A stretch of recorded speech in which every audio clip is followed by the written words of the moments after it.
एक चादर बिछने लगती है। पेड़ों की डालियां ठंड से कांप रही थीं, हवा में बर्फ के कण तैर रहे थे। उस जंगल के बीचों बीच एक गुफा थी, जहां जंगल का राजा शेर रहता था। लेकिन इस बार शेर भी ठंड से परेशान था। वह बड़बड़ाते हुए बोला। यह सर्दी हर साल और कठोर क्यों हो जाती है? मेरे बाल भी अब इस ठंड को नहीं रोक पा रहे। तभी गुफा के बाहर से लोमड़ी आई, अपनी पूंछ को शरीर से लपेटे हुए। महाराज, ठंड सिर्फ शरीर को नहीं, बुद्धि को भी तेज करती है।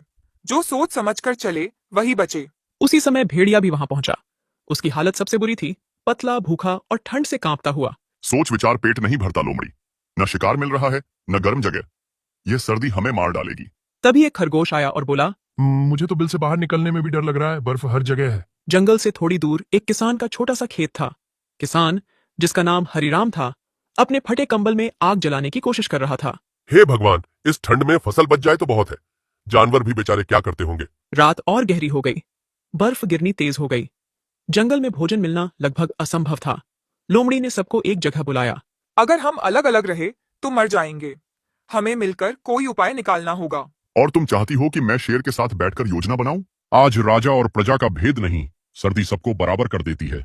मैंने किसान के खेत के पास एक खलिहान देखा है, वहां आग और अनाज दोनों हो सकते हैं। भेड़िया की आंखों में चमक आ गई।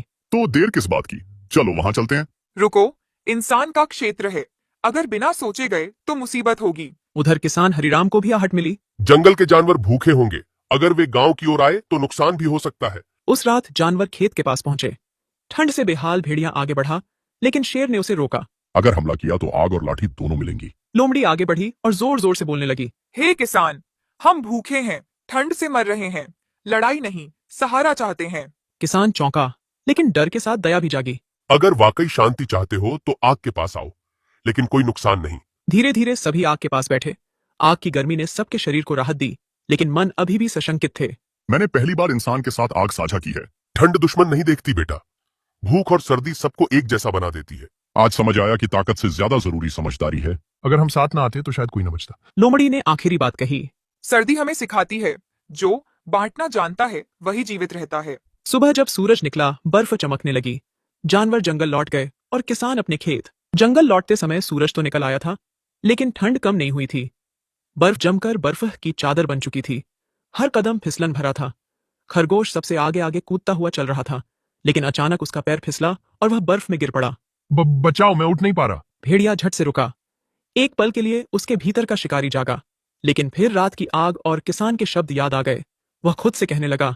आज अगर मैंने इसे छोड़ा तो मैं वही पुराना भेड़िया रह जाऊंगा। उसने खरगोश को धीरे से बाहर निकाला। धन्यवाद, मुझे नहीं लगा था तुम मेरी मदद करोगे। सर्दी में दुश्मनी भी जम जाती है।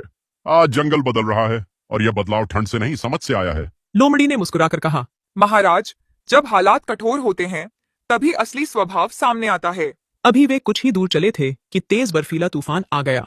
हवा सीटी बजाने लगी, पेड़ झुकने लगे। तभी खरगोश बोला।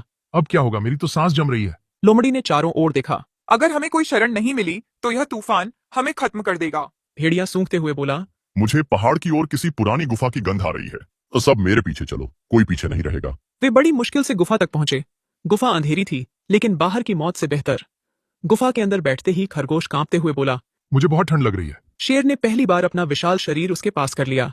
मेरे पास बैठ जाओ, मेरे शरीर की गर्मी तुम्हें बचाएगी। लोमड़ी और भेड़िया भी पास आ गए। शिकारी और शिकार पहली बार एक दूसरे से सटे बैठे थे। बाहर बड़ा तूफान शोर कर रहा था। तभी लोमड़ी बोली।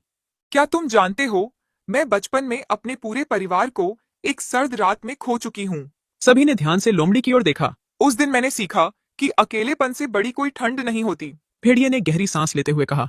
मुझे हमेशा खूंखार कहा गया, लेकिन सच यह है कि भूख और डर ने मुझे ऐसा बनाया। शेर ने धीमी आवाज में कहा। राजा होने का मतलब सिर्फ ताकत नहीं, जिम्मेदारी भी है। आज तक मैं यह भूल गया था। मैं छोटा हूँ, कमजोर हूँ, लेकिन आज मैंने देखा कि डर से बड़ा कुछ नहीं और भरोसे से मजबूत कुछ नहीं। तभी भेड़िया बोला। जब मैं छोटा था, मेरी पूरी टोली को इंसानों ने खदेड़ दिया। भूख से मेरी माँ ने मुझे छोड़ दिया ताकि मैं बच सकूं। तब से भूख मेरा सबसे बड़ा डर बन गई। खरगोश की आंखें भर आईं। मैं समझ सकता हूँ डर कैसा होता है। हर पत्ता गिरने पर मुझे लगता है कोई मुझे खा जाएगा। डर सिर्फ कमजोरों को नहीं, ताकतवरों को भी सताता है। आप भी डरते हैं महाराज? हाँ, मुझे डर लगता है कि मैं अच्छा राजा नहीं बन पाया। मैंने हमेशा ताकत दिखाई, लेकिन कभी किसी की कहानी नहीं सुनी। गुफा में सन्नाटा हो गया। तूफान की आवाज अब धीमी हो चुकी थी। गुफा के अंदर जानवर नहीं, सिर्फ दिल बैठे थे, अपने अतीत के साथ, लेकिन अकेले नहीं। उधर किसान हरिराम जंगल की ओर देख रहा था।